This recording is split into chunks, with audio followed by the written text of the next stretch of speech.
So today is actually a little bit interesting because we've done this video before, not this specific video, but the thing that we're making, we've done it before. And I've explained the process and done whatever. Or at least I thought I did.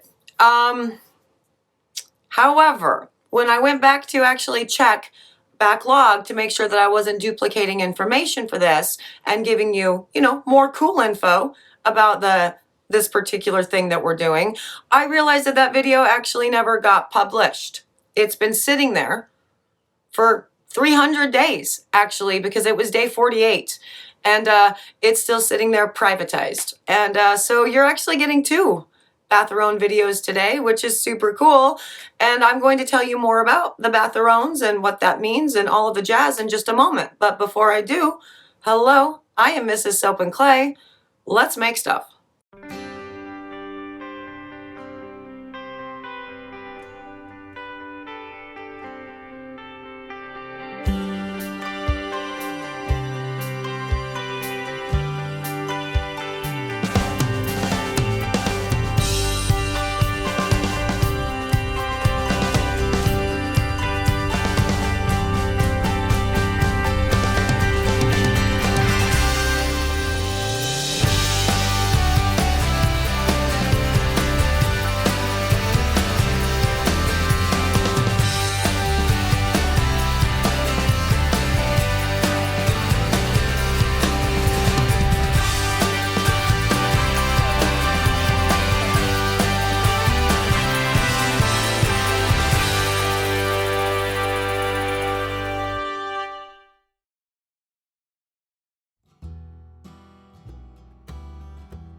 How's it going, Sudsers? Welcome back to the channel. You are at Soap and Clay, where we make all the soapy things, and you are here for day 345 of 365 days of soap, and today we are making the batharons.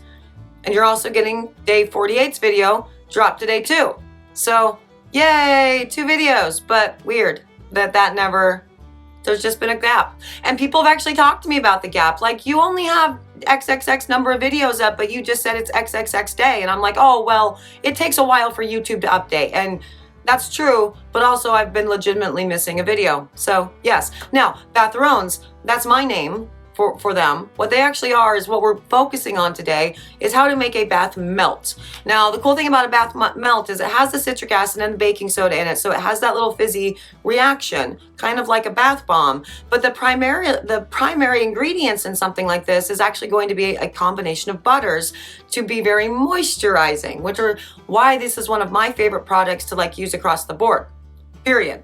And so I think I'm actually giving you a recipe in today's video, and I don't remember if I did in day 48 or not, but I think there's a recipe today. I don't know. Let's see how it goes.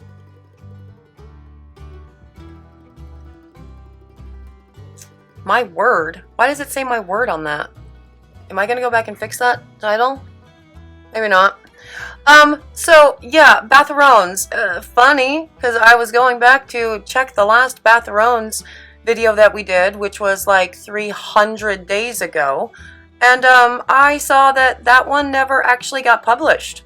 So I'm publishing that one today too, and I don't know what information I gave in that one, but just to cover all of my bases with everything, we'll give you a batharons recipe in this one.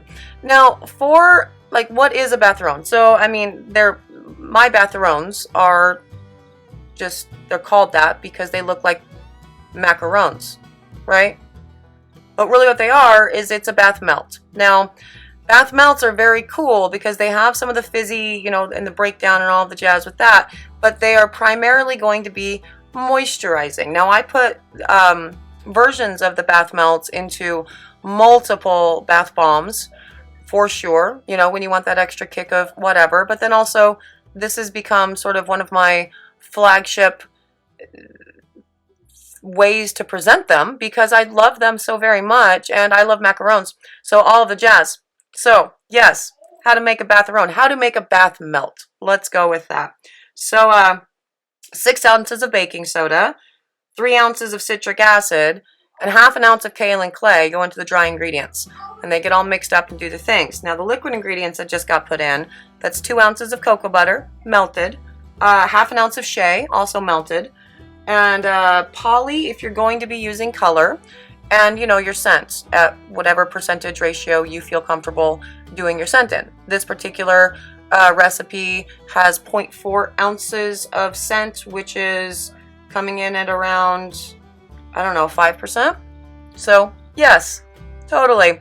And then you're gonna mix everything up and it becomes this very interesting kind of, you know, thing that will, after it's cooler and the heated oils, or the heated butters rather, are starting to solidify, it all solidifies into a really cool little thing in whatever form you put it in. That's why I'm like stammering with all of this, because it's like, yeah, these are the batharons, but this can be used in any other mold, right? And you can use it for in any number of ways. But that texture is just beautiful and delightful and very, very smooth. Now that has a lot to do with the kaolin clay. The kaolin clay provides extra stability for this, but also makes it, you know, smoother across the board. So that's awesome. And yeah, there are also cool things you can do with batharons or with bath melts in general. And one of them is, you know, put sprinkles in and all of the jazz. And so we tend to actually swap out our batharons seasonally. And I mean, I know I've shown you at Christmas time, I showed you the batharons going into the gift sets, but again, we didn't talk about the batharons at that point because I thought you guys already had a recipe, and as I said, went back to go check that and see what I had done for that, and that guy never got published. So now you get two. Yay!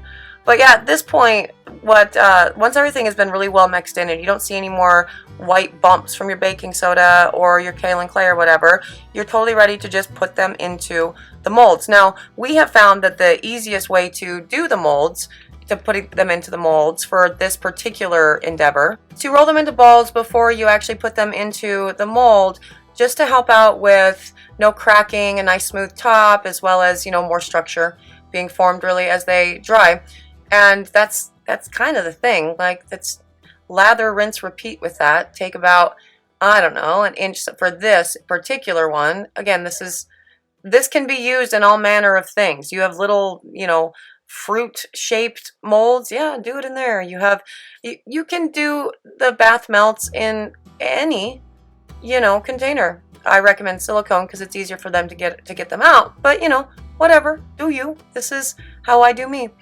And by the way, this is not me making. This is the Soapprentice, who I actually had to message like right before I got on to do this. Hey, what's the recipe for the batharons? Because I mean, I made the recipe. Like, I formulated the recipe. I did the thing. But I also have not made them in so long that it's just not immediately in my brain that this is, you know, what I did. So I had to get the recipe from her because she makes all of the batharons these days, and that's awesome.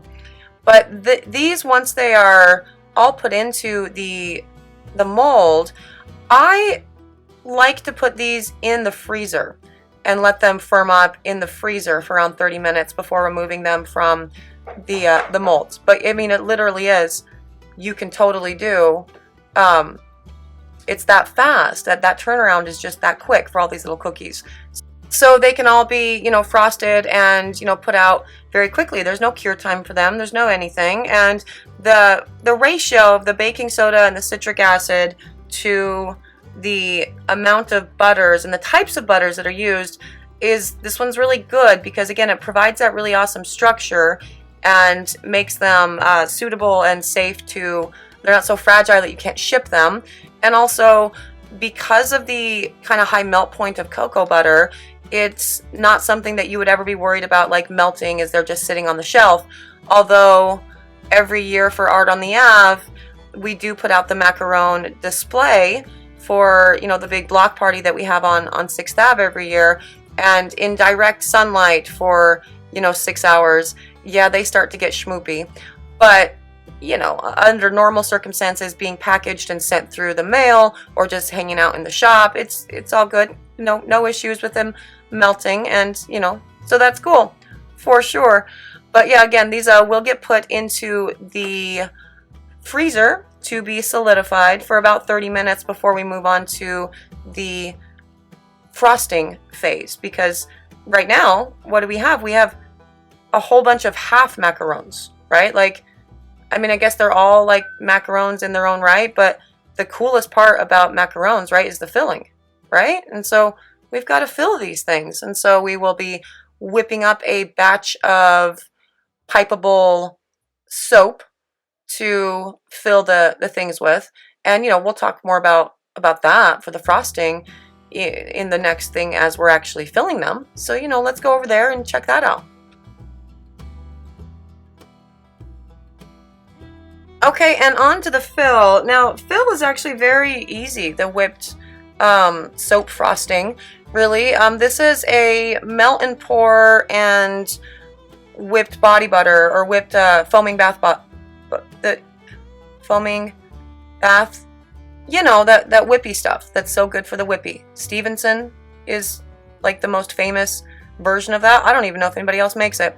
I mean, I made it on the channel, so you can check out that recipe and you can make your own.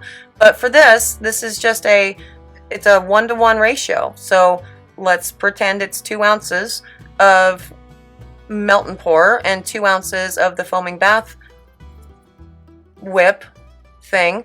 And you start whipping up the foaming bath thing while the melt and pour is melting, and then you melt it, and then you put the melted melt and pour inside while the blade and the mixer is going and doing its thing, and it creates a really cool pipeable soap. This also makes really cool floating soaps too, so that's fun. But you can then pipe them and use that as sort of the adhesion between the two, and doesn't it look like frosting? Like, it looks like the filling of a macaron.